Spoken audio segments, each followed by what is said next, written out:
Okay, so picture this. You're in a courtroom, right? And a simple, everyday product is on trial. But here's the crazy part. It has three different legal identities. Yeah, you heard me. One from the importer, another from the government, and a completely different one from the judge. This isn't some sci-fi movie, it's really happening in Israel. And it's all because of one little legal phrase that's turning the entire world of international trade on its head. So you're probably asking, how on earth is that even possible? Well, the answer comes down to this really controversial idea that's pretty much only used in Israeli courts. It's called legislative purpose. And what it means is that instead of just following the international rulebook, judges are using this, let's call it a wild card, to interpret the law. And trust me, it is changing everything. So here's what we're going to do. We'll start with how trade should work, the universal rules. Then we'll get into this whole legislative purpose thing that just breaks those rules. We'll look at some really wild court cases, see what happens when the rules get bent, and wrap it all up with a big final question for you to think about. All right, but before we dive into all the chaos, we've got to understand the before picture. You know, the way things are supposed to be. See, the entire global trade system, the thing that gets products from one country to another, is built on one single, rock-solid idea: predictability. And that system has a name: the HS Convention.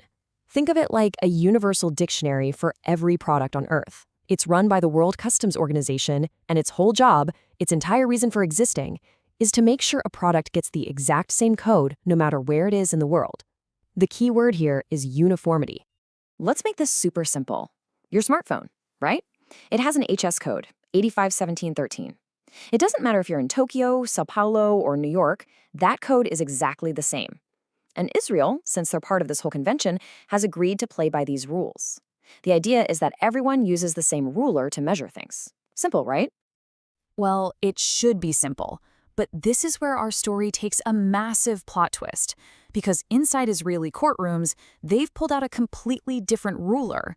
It's like a forbidden move in a video game, one that just messes up the entire system. So instead of looking at a product and asking, what is it, what does it do, the judges are asking a totally different and frankly very subjective question. They're asking, does taxing this thing actually serve some kind of social purpose? And just like that, bam, the whole decision flips from being about objective facts to being about a judge's personal opinion. And this is the core of the problem right here. The global standard, the HS Convention, it's all about objective reality. What are its physical traits? What's its function? What's it made of? But this legislative purpose standard, that's all about subjective ideas. Is this good for public health? Is it a luxury item? Does it help society? These two ways of thinking just can't exist in the same system. They're like oil and water. So what actually happens when this subjective, philosophical idea gets applied in the real world?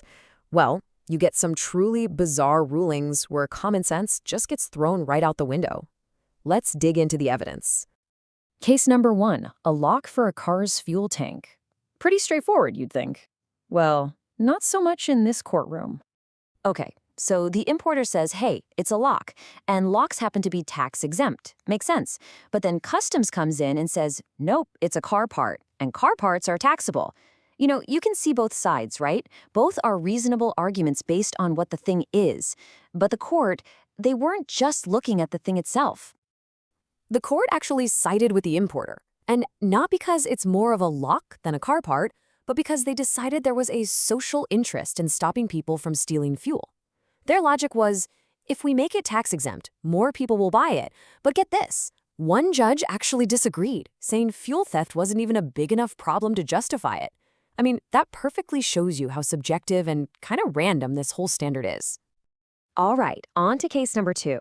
This one's about a product called Rescue Remedy, a type of healing drop meant to help you relax. The ingredients are pretty simple: water, some flower essences, and, this is the important part, alcohol. So the importer says this is just a food preparation, which would make it tax-free. But customs says, hold on, it's got alcohol in it, so it's a spirituous beverage, and that's taxable. Now here's the kicker. Customs wasn't just guessing. They had an official opinion from the World Customs Organization, the people who run the whole system, backing them up. So the international rulebook was crystal clear. And what did the court do? They completely ignored the WCO's ruling. The judge basically said that since this product doesn't cause the usual social harms associated with alcohol, it shouldn't be taxed like alcohol.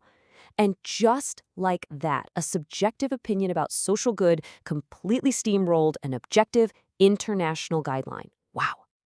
Okay, last one. Case number 3 involves a piece of sports tech, a high-tech watch for athletes that measures their pulse. The importer argued it's a specific type of measuring instrument, which is duty-free. Customs, on the other hand, put it into a slightly different other category for measuring instruments, which happens to be taxable. And you can probably guess what happened next. The court made another value judgment. They called the watch a semi-medical product that encourages people to be healthy. And because of that, they argued it should be tax-free to make it more accessible to everyone. I mean, think about that. That's not really product classification anymore, is it? That's straight-up public health policy being made from the judge's bench. So these courtroom dramas might seem a little abstract, but they're not just academic games. They have huge, real-world consequences for the people whose job it is to deal with this system day in and day out. I want you to think about the customs brokers for a minute.